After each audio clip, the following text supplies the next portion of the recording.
नमो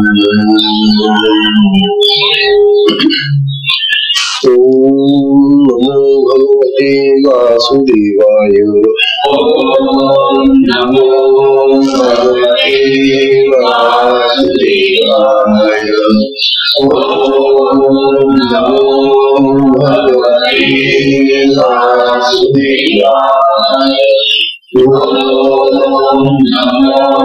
भगवते वासुदेवाय।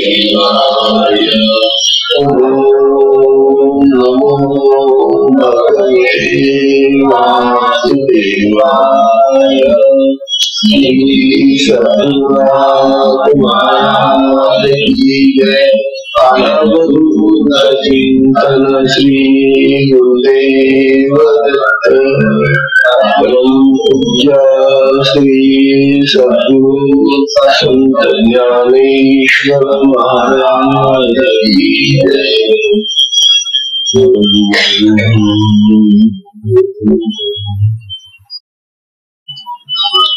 ओम नारायणं तद्भवं वशिष्ठं शक्तिं च तत्पुत्रपराशरं च व्यासं शुकं गौडपदं महन्तं गोविन्दयोगीन्द्रमथास्य शिष्यं श्रीशङ्कराचार्यमथास्य पद्मपादं च हस्तामलकं च शिष्यं तन्त्रौतकं वार्तिककारुण्यमस्मद्गुरुं सन्ततमानतं श्रुतिस्मृति पुराणानामालयं करुणालयं नमामि भगवत्पादं शङ्करं लोकशङ्करम्।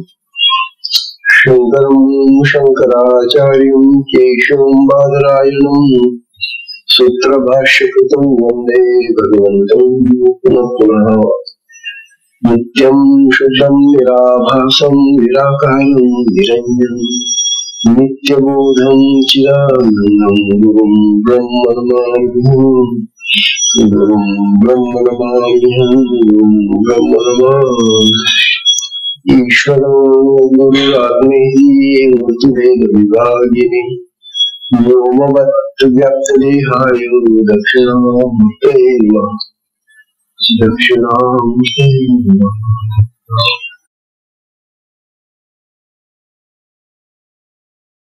श्री सद्गुरुनाथ महाराज की जय। अवधूत चिंतन श्री गुरुदेव दत्त। परम पूज्य श्री सद्गुरु संत ज्ञानेश्वर महाराज की जय।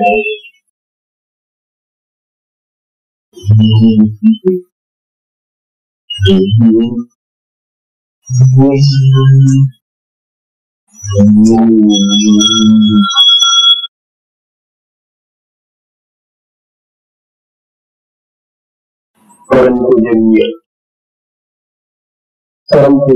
श्री सद्गुरु संत ज्ञानेश्वर महाराज साधकांचे मायबाप बालयोगी आणि भगवान विष्णूच्या अवतार असलेले ज्ञानोबा यांचा श्री अमृतानुभव तथा अनुभवामृत नावाचा हा ग्रंथ आपण पाहत आहोत। या ग्रंथाचं हे 7वं प्रकरण चाललेले अज्ञान खंडनाचं। ज्ञानोबांनी या प्रकरणामध्ये अज्ञान नाही, अज्ञानाचं खंडन केलेलं आहे। अज्ञान आत्म्याच्या जवळ जाऊ शकत नाही। आत्मा स्वयंप्रकाशी स्वयंभू आहे। त्या ठिकाणी अज्ञानाला जागा नाही, अज्ञान नावाची गोष्टच नाही, ते कल्पित आहे असं ज्ञानोबांनी आता अज्ञानाचं खंडन करून आपल्याला सांगितलं। जवळजवळ त्याच्यासाठी त्यांनी 100 वेळा खर्च केलेला आहे। यानंतर मग पुढे विषय चाललेला आहे कालपासून की हा जो आत्मराज आहे आपल्या देहामध्ये, याचंच मोठं विशाल स्वरूप परमात्मा ब्रह्म परब्रह्म अशा अनेक नावांनी आपल्या देहाच्या बाहेर असलेलं हे जे आत्म्याचं स्वरूप आहे, आत्माच होय, परंतु ते अति विशाल आहे। त्याची विशालता आपल्याला आपल्या विचारांमध्ये घेता येत नाही, मोजता येत नाही, अफाट येते।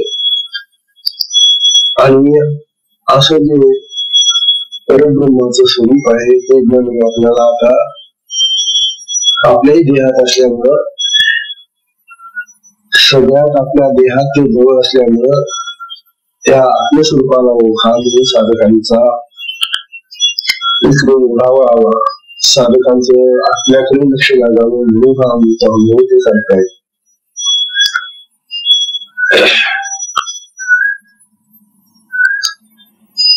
काल आपण पाहिलं त्या परमार्थपदीचे शेष ना काही त्या सुसास आणि होय शेवटी कास घेतली देणे ही कालची 29वी होती.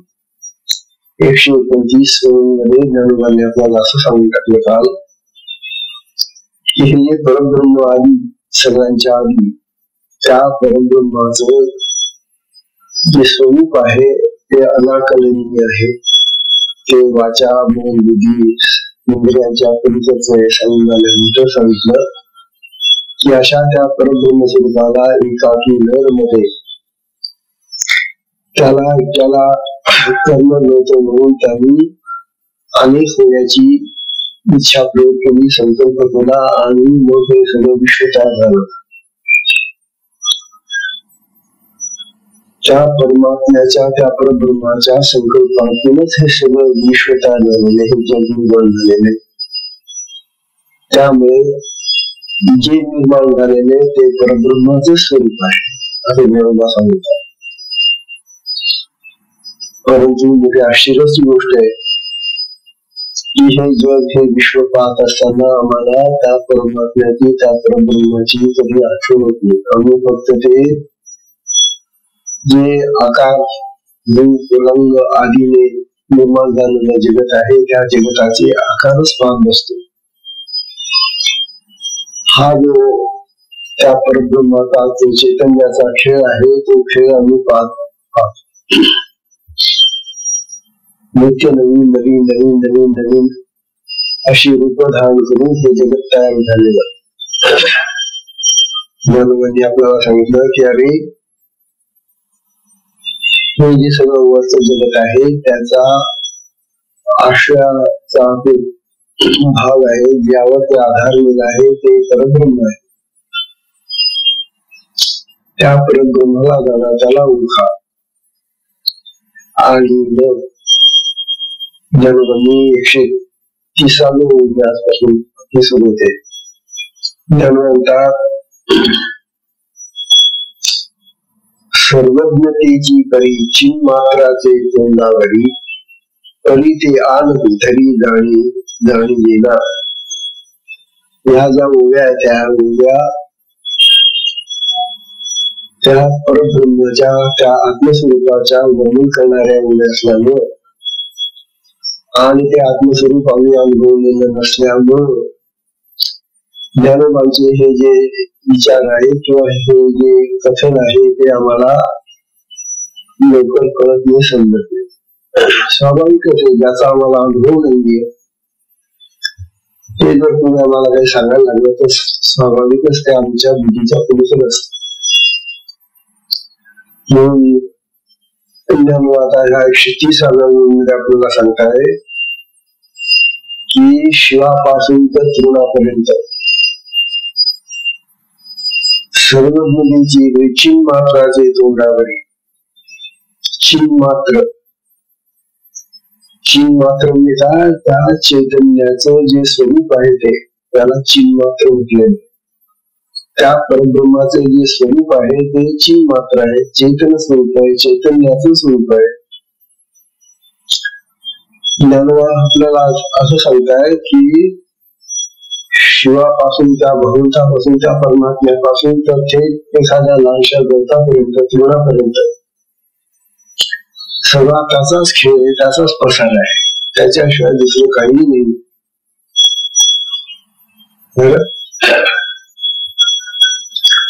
तेच विविध रूपांनी निळ्या आकारांनी तेच नटलेलं आहे, तेच चैतन्य सर्वत्र भरलेलं आहे. आणि ते जे चैतन्य आहे ते चैतन्य कसं आहे? ज्ञानोबा सांगतात ते सर्वज्ञ आहे. या ओळीमध्ये ज्ञानवाणी सर्वज्ञतेची परीची मात्रेचे तोंड घरी परी ते आनंद घरी जाणू देना. ज्ञानवंता त्या चैतन्यामध्ये सर्वज्ञता आहे. चेतन वस्तू जाणणारी असते, अचेतन वस्तू जड असते. म्हणून चैतन्य जे आहे त्या परमात्म्याचं, त्या आत्म्याचं, त्या ब्रह्माचं ते सर्वज्ञ आहे, सगळं जाणणार आहे. मग असं जे परमात्म्याचं सगळं ज्ञान स्वरूप आहे ते आनंद धरी जाणून घेणं, ते अन्य कुठल्याही गोष्टीच्या द्वारे अन्य कुठल्याही बाबतीत आम्हाला जाणणं शक्य नाही. म्हणून आम्ही जर म्हटलं की बा असं जे चैतन्य आहे ते सर्वज्ञ, त्याला जर आम्हाला जाणायचं असलं तर आमच्या जवळ मन, बुद्धी, चित्त वगैरे जे काही इंद्रिय आहे त्यांची, या इंद्रियांनी ते जाणता येत नाही. आनंद धरी जाणीची, जाणीची आन ते धरत नाही. म्हणजे काय, इतरांनी ते आपल्याला जाणावं अशी त्याची कुठलीही इच्छा नाही. त्याला जाणण्यासाठी आमच्याजवळ कोणतंही साधन नाही आणि त्यालाही इच्छा नाही कुणाला जाणावं. आलेलं पाहिजे आता, त्यालाही इच्छा नाही मला जाणावं म्हणून, आणि आपल्याजवळ काही साधन नाही त्याला जाणण्याचं. आणि म्हणूनच जगामध्ये या चैतन्याचा सगळ्यांना विसर पडलेला आहे. चैतन्याकडे आमचं दुर्लक्ष झालेलं आहे. मग चैतन्याकडून जर आमचं लक्ष उडतं ते कशावर जातं, ते जड पदार्थ. आणि म्हणून जगामध्ये जेवढे जड पदार्थ आहेत, वृक्ष, वनस्पती, माणसं, पशु, पक्षी, नाना प्रकार, जितके जड पदार्थ आहेत त्या जड पदार्थांच्या रंग रूप आकारावर जातं. आणि आम्हाला असं वाटतं की परमात्म्याचा पूर्ण विसर आहे. तेव्हा देव आपल्याला सांगावे की अरे बाबांनो, हे जे तुम्ही दृश्य पाहता ते दृश्य तो परमात्माच आहे, त्याचा जाणणारा द्रष्टाही तोच आहे, आणि जे दर्शन आहे ते दर्शनही तेच आहे. तेव्हा ही त्रिपुटी आहे, द्रष्टा, दृश्य, दर्शन, या त्रिपुटीचं जे ज्ञान स्वरूप आहे, चैतन्य स्वरूप आहे, ते पूर्णपणे त्या परमात्म्याचंच आहे आणि ते जाणार. त्यानंतर मग आपल्याला 131 मिळते, त्यामध्ये सांगताय एवं ज्ञान अज्ञान विषयी तेही पाकत असे विधी दृश्यपणे भेटी आपल्या. आतापर्यंत ज्ञानवानी अज्ञानाचं खंडन केलेलं आहे, परंतु अज्ञानाचं खंडन ज्ञानवांच्या दृष्टीनं आत्म्यामध्ये अज्ञान नाही म्हणून केलेलं आहे. परंतु सामान्य लोक काही तो आपला हट्ट सोडत नाही, किंवा अज्ञानवादी लोक जे आहे त्या ज्ञानाला पकडून ठेवतात. म्हणून ज्ञानवाद आपल्याला असं सांगताय, ठीक आहे तुम्ही अज्ञान माना, पण त्या अज्ञान सापेक्ष जे ज्ञान आहे, ज्ञान आणि अज्ञान त्याला म्हणतात एवं ज्ञान अज्ञान मिठी. ते ज्ञान आणि अज्ञान यांची जोडी जमली, त्यांची मिठी जमली, तेही पाकत असे दृष्टी. म्हणजे ते जे ज्ञान आणि अज्ञान आहे ते आमच्या दृष्टीला पाकत असे वेगळं प्रगट होत. तेव्हा ज्ञान आणि अज्ञानाचं जे स्वरूप आहे ते आमच्या दृष्टीला म्हणजे आपल्या दृष्टीला प्रगट होत असं म्हणतात. परंतु ज्ञान आणि अज्ञान या जगातल्या सगळ्या वस्तूंमध्ये आणि सगळ्या पदार्थांमध्ये, चिन्मात्रांमध्ये ते भरलेलं आहे. असं हे जे ज्ञान आणि अज्ञान आहे ते सर्वत्र पसरलेलं आहे. पाहत असे दृष्टी दृश्यपणे भेटी आपल्या आणि मग ते आपल्याला दृश्याच्या रूपाने आपल्या भेटीला येतो, आपल्याला प्रगट होतं, आपल्याला दिसत. तात्पर्य आपल्या दृष्टीला ज्ञान आणि अज्ञान यांचं दर्शन वारंवार होत आहे असे ज्ञान होतात. कोणतं ज्ञान करत आहे? हे अज्ञान सापेक्ष जे ज्ञान असेल ते ज्ञान, हे जगाचं, वस्तूंचं, पदार्थांचं हे जे ज्ञान आहे त्याला ज्ञान आपण म्हणतो. हे ज्ञान आणि जे नाही ते अज्ञान अशी दोघांची मिठी पडलेली आहे, एकत्र झालेले आहेत आणि त्या एकत्र अशा ज्ञान अज्ञानाला आमच्या दृष्टीने पाहिलं जातं आणि त्याच स्मरण आम्ही दररोज करतो.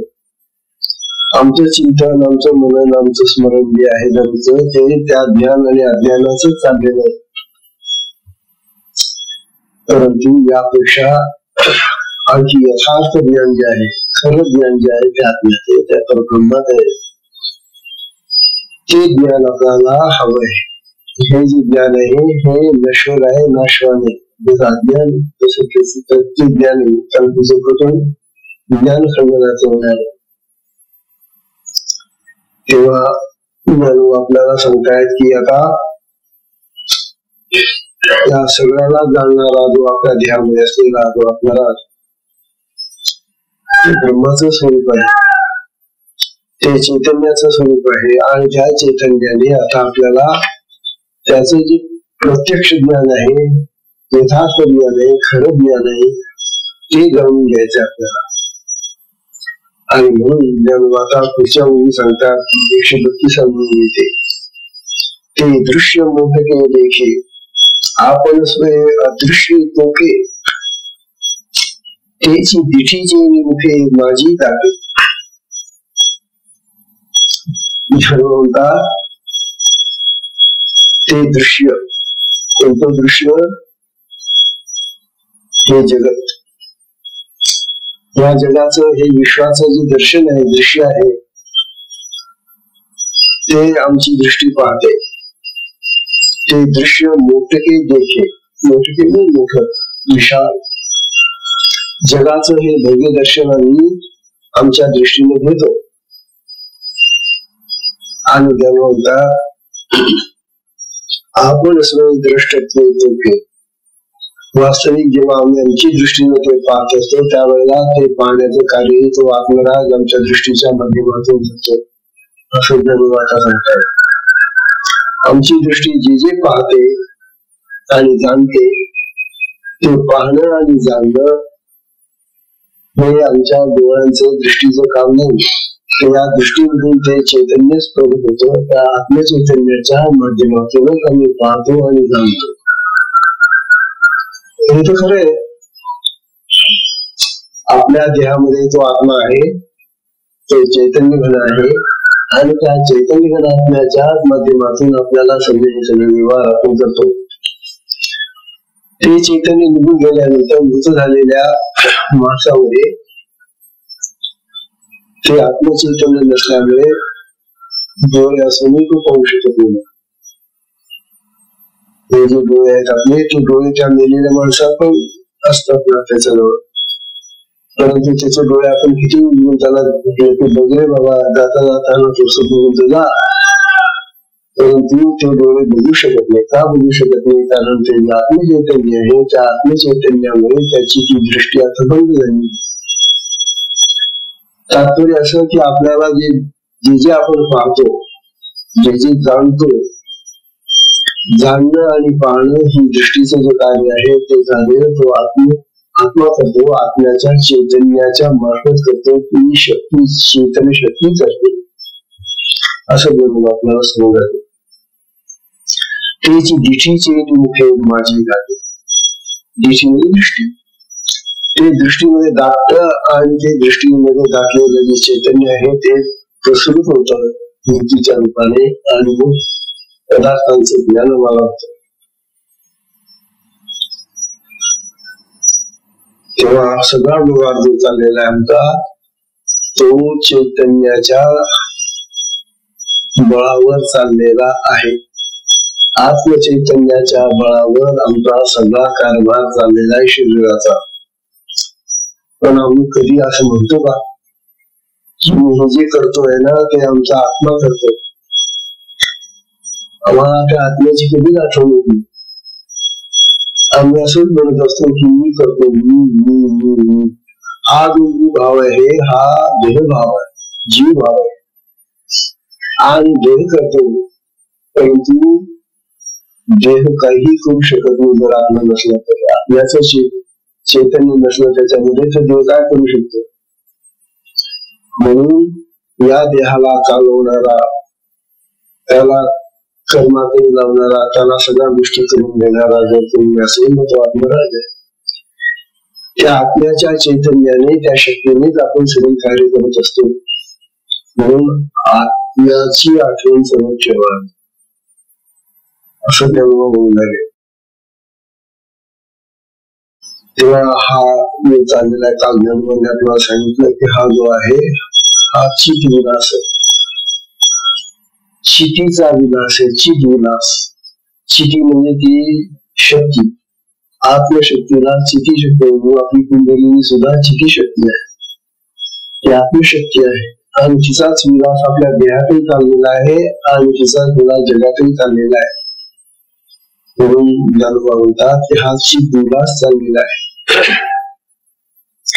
133व्या ओळीमध्ये ज्ञानोबा म्हणतात, तेव्हा घेणे देणे घटे तरी ऐक्याचे सूत न तुटे, जेवी मुखी मुख वाटे दर्पणे केले. अतिशय सुंदर ओळी आहे. ज्ञानोबा म्हणतात तेव्हा देणे घेणे घटे. आपलं जे देणं आणि घेणं घटत म्हणजे घडत. आपल्या हातांनी आपण देत असतो आणि दुसऱ्यांचे घेत असतो ना. देणं घेणं हे सगळे व्यवहार आपले देहातले. देणे घेणे घटे. आपल्या हातून सगळे देण्या घेण्याचे व्यवहार करणं होत असतानाही ज्ञानोबा असं म्हणतात की त्या वस्तूचा ऐक्यभाव तुटत नाही. तो आत्मस्थितीतला त्यांचा एकेकीपणा, एकरूपता ती कधी भंग होत नाही. असं देणं ही वेगळी क्रिया आहे, घेणं वेगळी क्रिया आहे. ठीक आहे, विरोधी क्रिया झाल्या नाही. ह्या अशा अनेक विरोधी क्रिया आहेत आपल्या.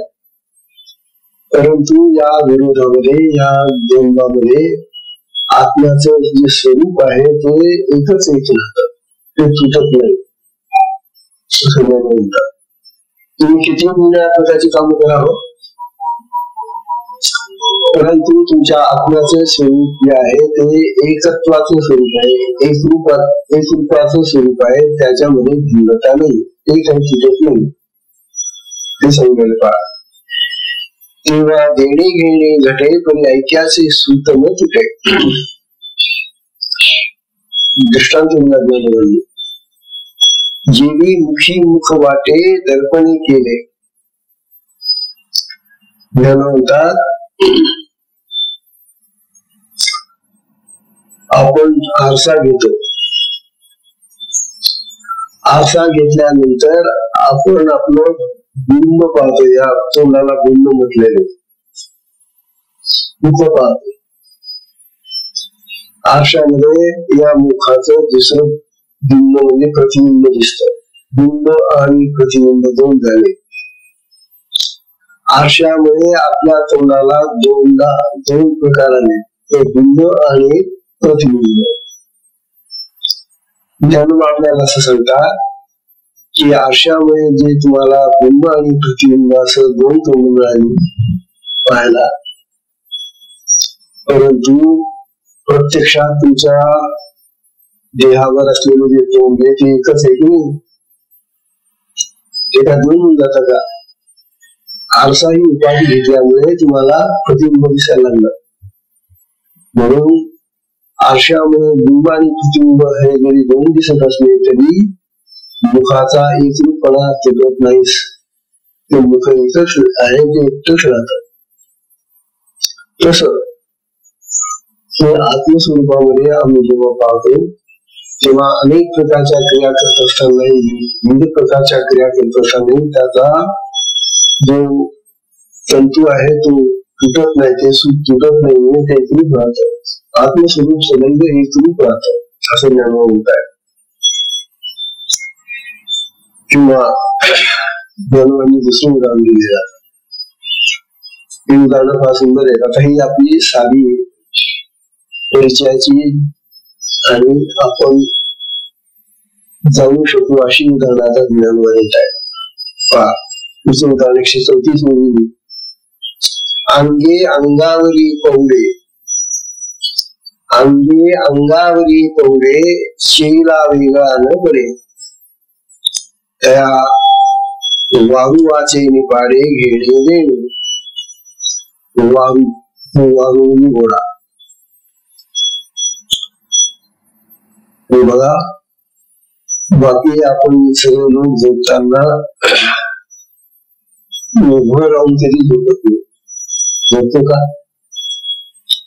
आपल्याला झोप आली की लगेच आपण आडवे होतो. आपल्याला आडवे पडल्याशिवाय झोप लागत नाही. पण हे जे घोडे असतात, खरा जातीचा जो घोडा असतो ना, तो कधी झोपलेला असा आडवा पडलेला पाहिला तुम्ही झोपताना? तो उभाच राहतो. जागृतीत तर उभा आहेच आहे तो, पण तू जेव्हा त्याला झोप घ्यायची असते त्यावेळेला त्या झोपेमध्येही तो उभा राहून झोप घेतो. निद्रा आणि जागृती या अवस्थेमधलं जे त्याचं उभं राहणं आहे ते काही तुटत नाही, ते सुटत नाही.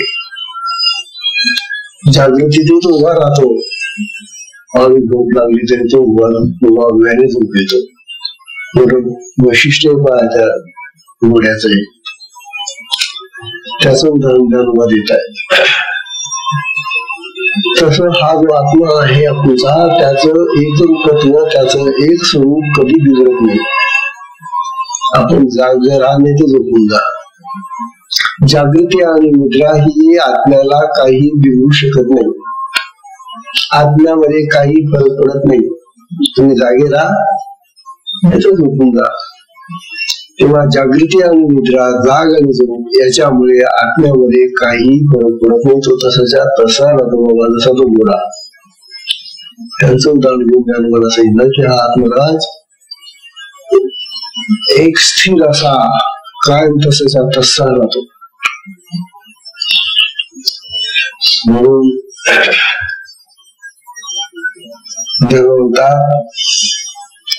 तो आत्मा प्रिय वस्तूंचा स्वीकार करताना किंवा अप्रिय वस्तूंचा तिरस्कार करतानाही तो तसाच्या तसाच राहतो.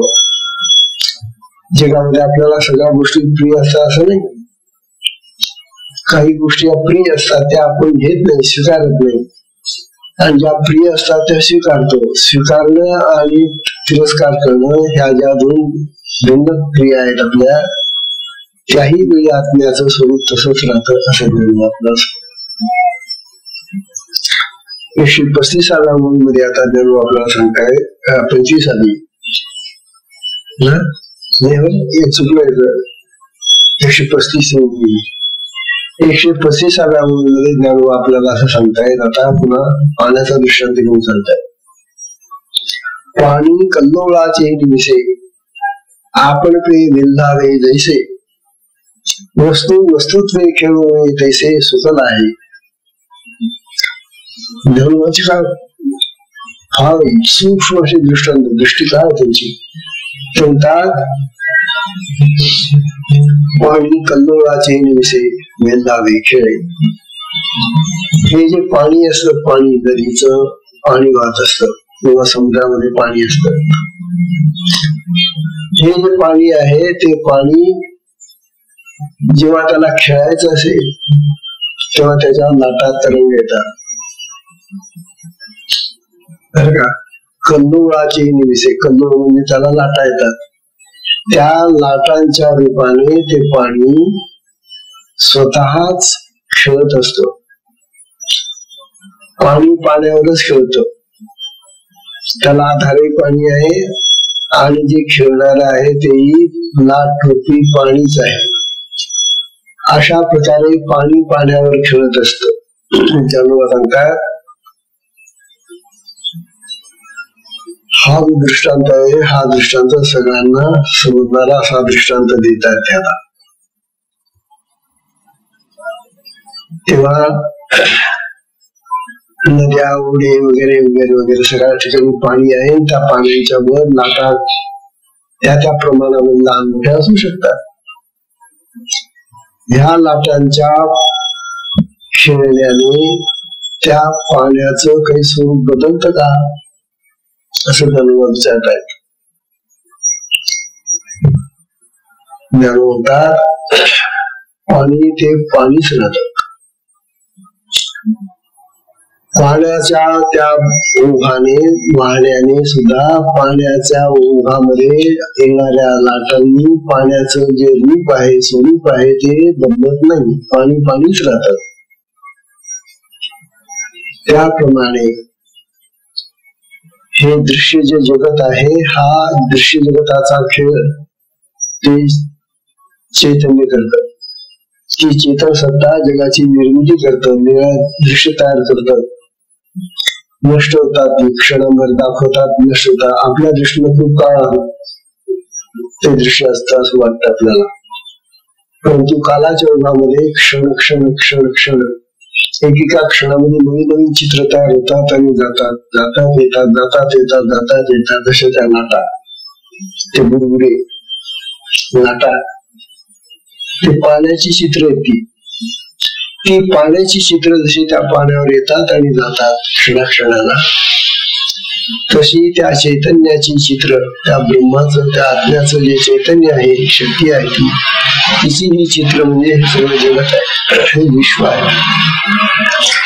या विश्वामध्ये सगळ्या प्रकारचं चित्र, जगाचं रूप, विविध प्रकारचं रूप ते चैतन्य दाखवतो. आणि हा चैतन्याचा खेळ अखंड चालू आहे.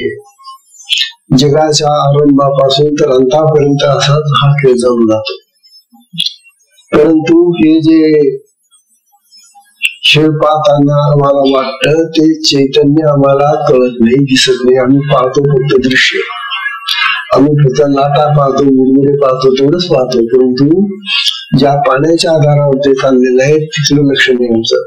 तसं ज्या चैतन्याच्या आधारावर हे जगत भासत ते चैतन्य आम्ही ओळखत नाही, त्याचा आम्हाला कधी आठवत होत नाही. केवळ पाहतो ते बाह्य सगळं दृश्य पाहतो असं धर्म सांगतात. तेव्हा सर्व जगत विषयाने एक ब्रह्म चैतन्यच आपल्याशी क्रीडा करून राहिलेलं आहे असं ज्ञान सांगताय. तेव्हा मुखा आपला अहंकार बाजूला ठेवा, देह भावना बाजूला करा, त्या ब्रह्म चैतन्याशी एकरूप व्हा आणि मग आपल्याला कळेल की सगळं जगत हे ब्रह्मस्वरूपामध्येच खेळतंय. 136व्या ओळीमध्ये ज्ञानोबा सांगून राहिले. आता ही ओळी किती सुंदर आहे ज्ञानोबाची. गुंफी ज्वाळाची माळा, गुंफी ज्वाळाची माळा लिहिलिया ही अनळा, भेदाची आहाळा काय पडणे आहे. ज्ञानोबा हे बा तू अग्नी पाहिलेला आहे, ज्वाळा, गुंफी ज्वाळाच्या माळा लिहिल्या ही अनळा. अनळ म्हणजे अग्नी. हा जो अग्नी आहे हा अग्नी सामान्य असतो त्यावेळेला त्या लहान लहान लहान लहान अशा ठिणग्यांच्या रूपाने तो असतो. परंतु त्याच्यामध्ये काही आपण जळण टाकलं की मग तो पेट घेतो. असा हा जो जळणारा अग्नी आहे तो काय करतो, मग त्या अग्नीच्या ज्वाळा रूपी माळा आपल्या गळ्यात घालतो. शोभून दिसतो तो पाहतो. जेव्हा तो शांत असतो, नुसते त्याचे ते निखारे पडलेले असतात ना, त्यावेळेला काही नाही. पण त्या निखाऱ्यांवर तुम्ही जर काही टाकलं जाळण्यासारखं की लगेच तो पेट घेतो. आणि पेट घेतल्या की त्याच्या ज्वाला निघतात आणि त्या ज्वाला रूपी माळा म्हटले ज्ञानोबांनी त्यांना. त्या ज्वाला रूपी माळा तो आपल्या गळ्यात घालतो आणि सुशोभित दिसतो, तो का सुंदर दिसतो तो अग्निवर तो म्हणतो ना, तो ज्वाला घालून ज्ञानवंतात गुफी ज्वालाची माळा नेल्याही अनळा तो आपल्या गळ्यात घालूनही भेदाच्या आळा काय पडणे आहे. परंतु त्याच्या अग्नि स्वरूपामध्ये काही भेद होतो का, हो फरक पडतो का?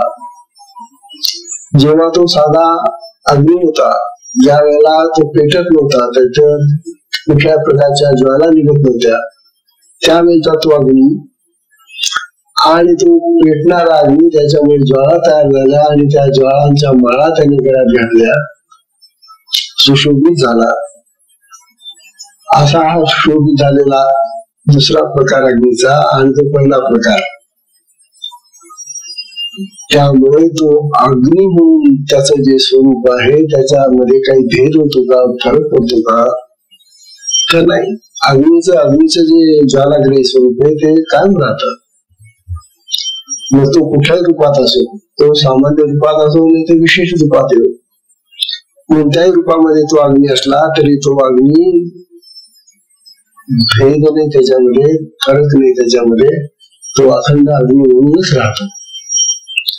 तसं हे जे चैतन्य ब्रह्मचैतन्य ते विविध प्रकारची कर्म, विविध प्रकारची दृश्य, विविध प्रकारचं वेगळ्या प्रकारचं रूप तयार करते. परंतु त्या रूपांनी काही त्या चैतन्यामध्ये फरक पडत नाही, भेद पडत नाही त्याच्यामध्ये, असं ज्ञानोबांना सांगायचंय. किंवा 136वी रूम येते बघा, याच्यामध्ये काहीतरी चुकलंय. वरची 136 आहे, दुसरी 136 प्रिंटिंगच्या चुका आहे त्या. किंवा दुसरं उदाहरण ज्ञानोबा देतात, 137वी उभी आहे की रश्मीचे निपरिवरे वेळून घेतला थोरे तरी सूर्याशी दुसरे बोलू येईल. काय म्हणता पाय. आता सूर्याचं उदाहरण घेतलं, अग्नीचं उदाहरण घेतलं. अग्नीमध्ये काही फरक पडत नाही, अग्नी अग्नीच रूपाने राहत. तसं हे जे ब्रह्मचैतन्य आहे ते तसंच राहतं. दुसरं उदाहरण आता सूर्याचं घेतलेलं आहे ज्ञानोबांनी की रश्मीचे निपरिवारे, रश्मी म्हणजे किरण. सूर्य उगवला की त्याचे असंख्य किरण बाहेर पडतात. जो परिवार आहे त्याचा, जसा आपल्या घरामध्ये परिवार असतो ना, मुलं बाळ नातू पंतू वगैरे परिवार आहे आपला, तसा त्या सूर्याचा परिवार काय तर त्याची रश्मी म्हणजे त्याची किरण. किरण हे त्याचा सूर्याचा परिवार आहे. की रश्मीचे परिवारे वेडूनी घेतला अपारे. त्या सूर्यकिरणांनी त्या सूर्याला वेढून घेतलं. अनेक किरण फाकले ना त्याचे, तर त्या किरणांनी तो वेढला जातो सूर्यामुळे, वेढून टाकलं त्याला. तरी सूर्याशी दुसरे बोलू येईल, परंतु त्यामुळे तो सूर्य म्हणून दुसरा कोणी आहे असं म्हणता का? जेव्हा त्याला परिवार नसतो, जेव्हा तो बिंब रूपाने दिसतो काही वेळेला आपल्याला बघा, तो सूर्य उगवत असताना काही वेळेला नुसतं बिंब दिसतं, तेव्हा त्याचा तो परिवार नसतो. आणि जसं जो वर यायला लागतो तसं ते किरण फाटतात. ते बिंब रूपाने असलेला सूर्य आणि परिवाराने म्हणजे किरणांनी युक्त असलेला सूर्य, सूर्य म्हणून काही वेगळा आलाय का? म्हणतात बिंब रूपाने दिसणारा सूर्य तोच आहे आणि किरण रूपाने युक्त असलेला सूर्यही तोच असतो.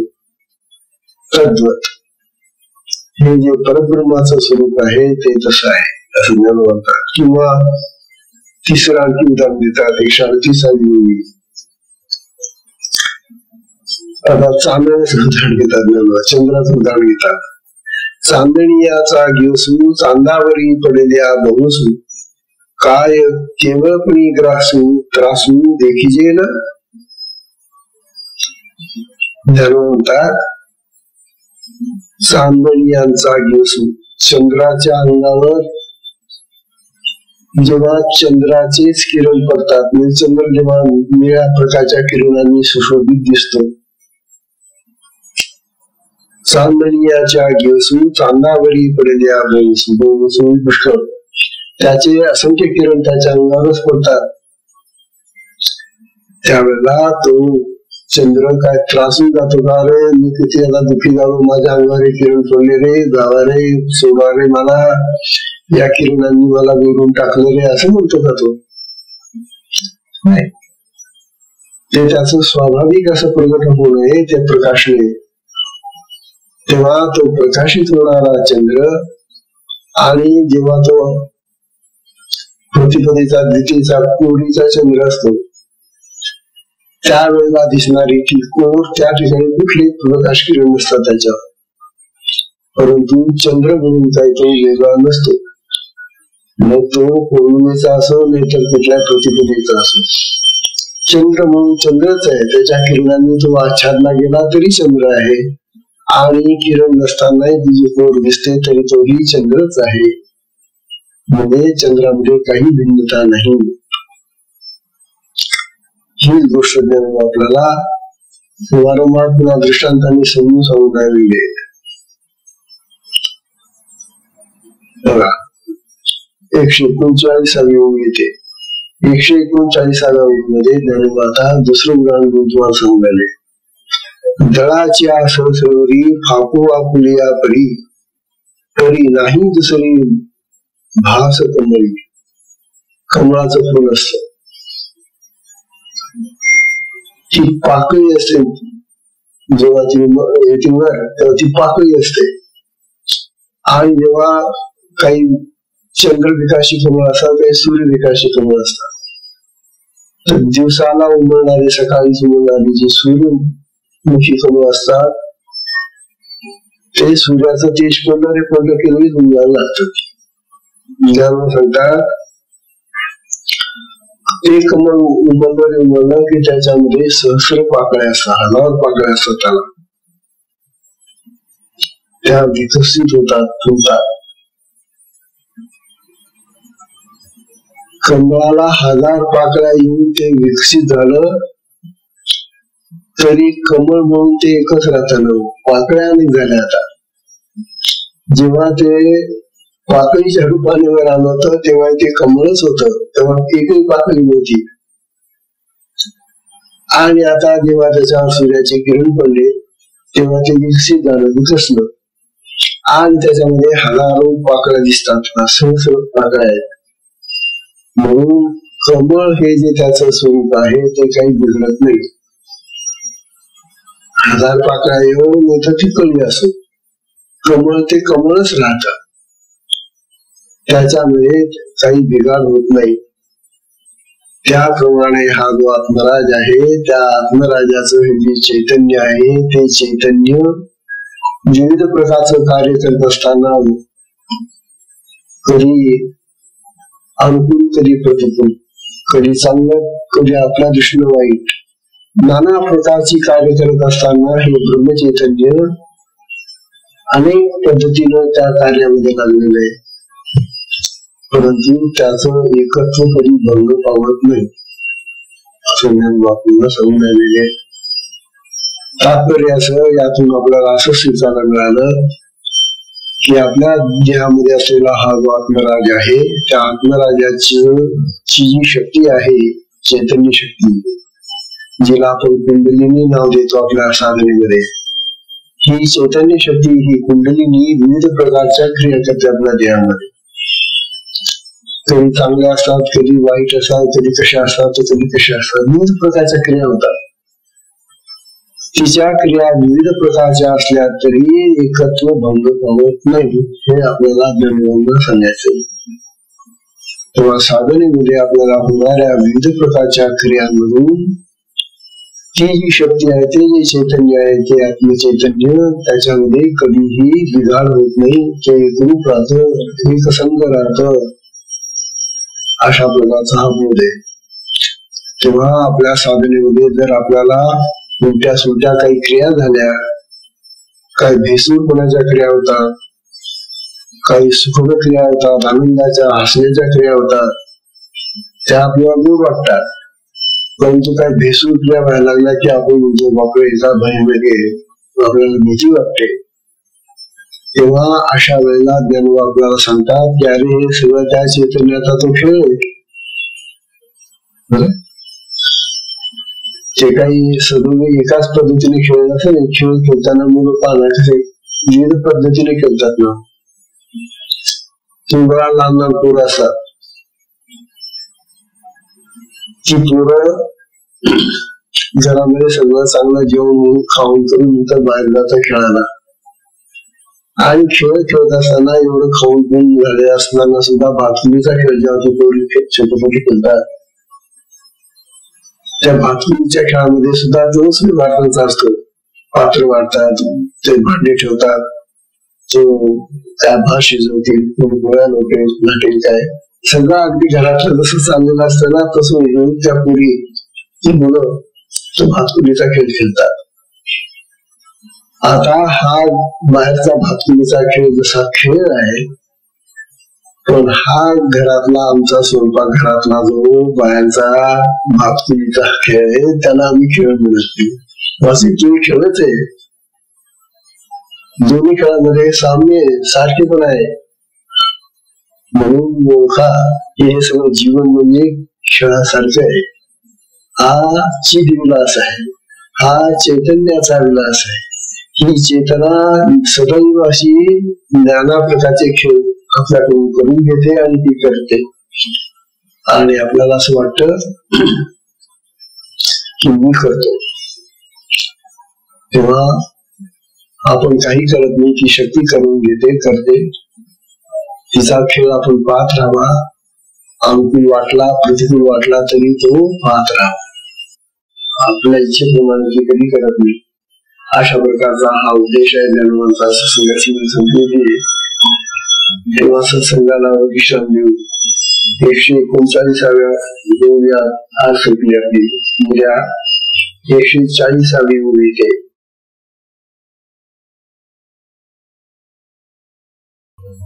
140व्या ओवीमध्ये तो दृष्टांत पुन्हा थोडासा वेगळा आहे. सहस्रवरी बाह्या आदी सहस्रार्जुन राया, तो काय या एकोत्तरावा. सहस्रार्जुन नावाचा एक महान राजा होऊन गेला. आपल्या याच्यामध्ये दत्त महात्म्यामध्ये आपण त्याची कथा वाचलेली सहस्रार्जुनाची. या सहस्रार्जुनाला 1000 हात होते, 500 हात इकडे आणि 500 हात इकडे, म्हणून तो फार अजिंक्य होता. ज्ञानोबा त्याचं उदाहरण देतात की त्याला 1000 हात होते म्हणून 1000 सहस्रार्जुन त्याचं नाव पडलं. पण तू त्याचा देह तर एकच होता ना. हात 1000 असले म्हणून देह थोडेच 1000 झाले त्याचे, आणि नावही त्याचं एकच आहे ना मग, सहस्रार्जुन. तेव्हा सहस्रार्जुन हे एकच नाव असत. तसं विविध अंगांनी विविध प्रकारांनी ही शक्ती अनेक प्रकारचं कार्य करत असली तरी सुद्धा ती एकच एक आहे. हा भाव ते लक्षात ठेवा आणि साधना खूप करा. हरिओम.